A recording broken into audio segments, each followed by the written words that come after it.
Assalamualaikum warahmatullahi wabarakatuh. Perkenalkan, nama saya Rahmatul Umar dengan NIM 0601032514.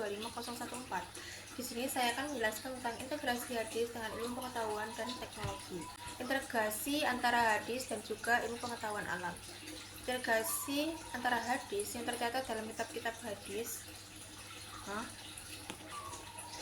Integrasi antara hadis dan juga ilmu pengetahuan alam itu bertujuan untuk menyelaraskan pengetahuan agama Islam dan juga sains modern. Hal ini sering dibahas dalam konteks pendidikan Islam untuk menghindari dikotomi antara iman dan juga ilmu, serta mendorong pemahaman holistik tentang alam semesta. Berikut ada poin-poin utama tentang integrasi ini berdasarkan pandangan ulama dan ahli pendidikan Islam. Integrasi.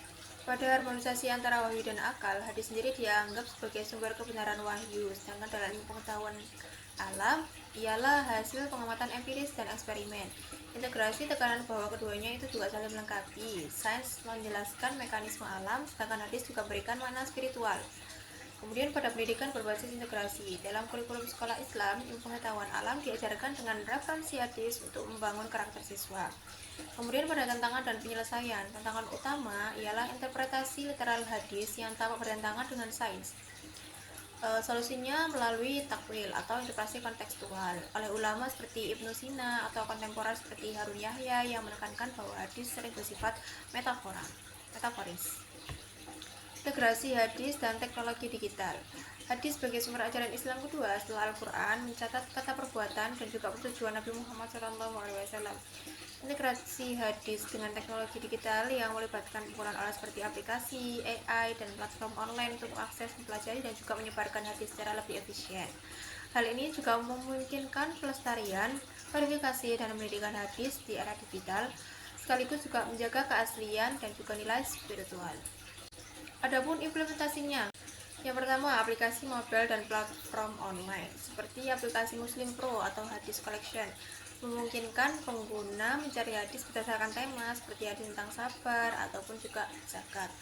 Platform seperti sunnah.com atau hadis juga menyediakan kitab bahasa hadis yang dapat diakses secara gratis dengan fitur pencarian canggih dan terjemahan multibahasa. Yang kedua, AI dan verifikasi otomatis.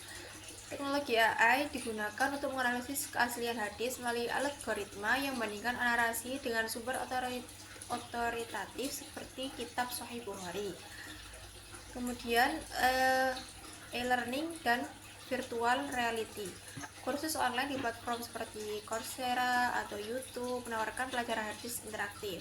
VR dapat mengumpulkan pengalaman belajar hadis di lingkungan virtual seperti diskusi dengan ulama digital untuk pendidikan yang lebih imersif. Adapun manfaatnya, yang pertama dengan aksesibilitas global. Dengan teknologi digital membuat hadis mudah diakses oleh jutaan orang di seluruh dunia tanpa batasan geografis ataupun bahasa, mendukung dakwah dan juga pendidikan Islam. Yang kedua, pelestarian dan inovasi. Digitalisasi membantu melestarikan manuskrip hadis tua melalui arsip digital, sekaligus memungkinkan analisis data besar untuk menemukan pola atau korelasi dalam hadis. Yang ketiga, pendidikan dan interaksi.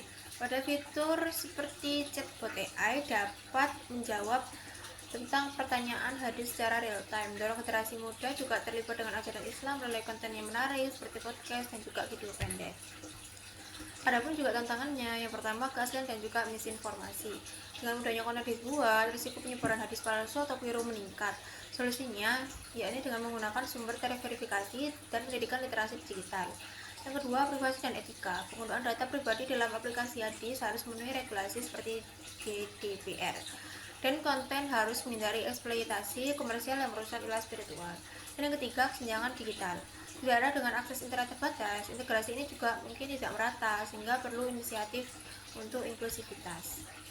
Integrasi hadis dan ilmu kesehatan. Hadis juga sering mengandung nasihat kesehatan dari Nabi Muhammad SAW, seperti tentang kebersihan, pola makan, pencegahan penyakit yang dapat terintegrasi dengan ilmu kesehatan modern.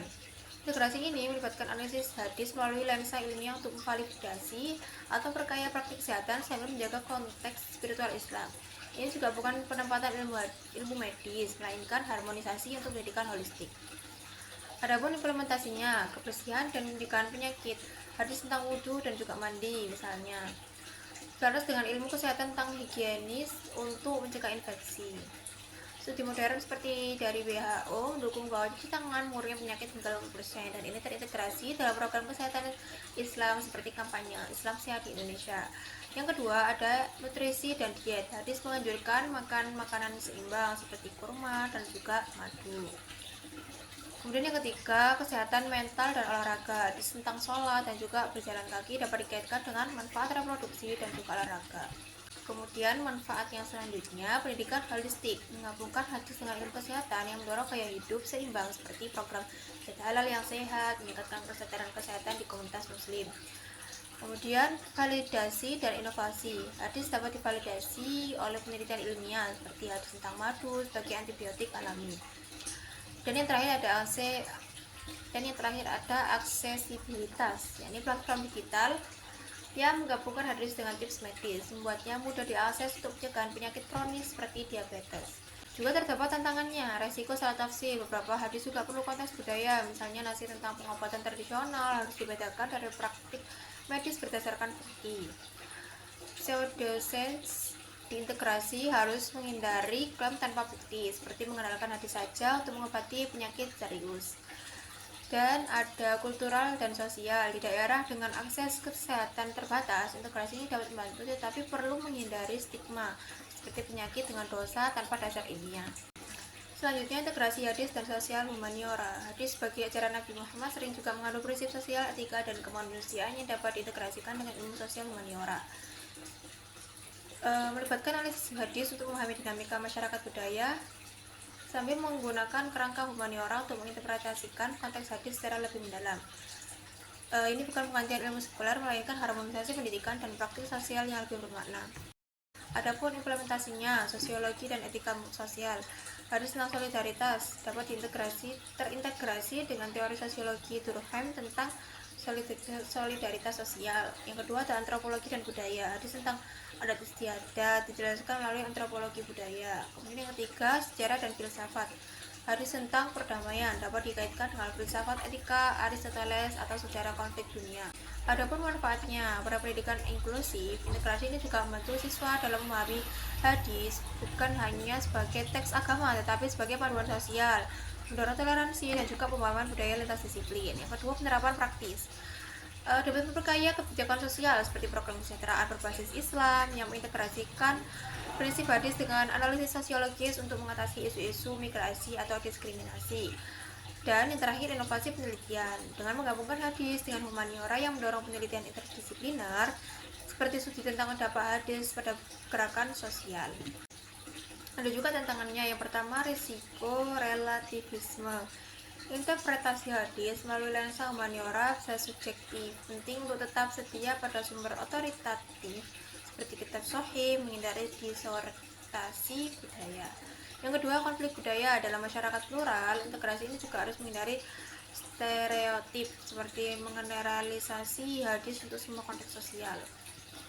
Dan yang terakhir, akses dan bias. Studi humaniora sering berbasis barat. Integrasi juga perlu memprioritaskan perspektif umat Islam untuk menghindari bias orientasi. Jadi kesimpulannya, berdasarkan diskusi sebelumnya tentang integrasi hadis dengan teknologi digital, ilmu kesehatan dan sosial humaniora, dapat disimpulkan bahwa integrasi hadis dengan ilmu pengetahuan dan teknologi secara keseluruhan merupakan pendekatan interdisipliner yang harmonis. Hadis sebagai sumber etika dan pengalaman Islam dapat diperkaya oleh eptek untuk penerapan modern sekaligus memastikan keaslian spiritualnya tetap utuh. Ini bukan penggantian ilmu sekuler, melainkan sinergi yang mendorong inovasi, pendidikan, dan kesejahteraan manusia. Sekian penjelasan dari saya. Kalau lebih mohon maaf. Wassalamualaikum warahmatullahi wabarakatuh.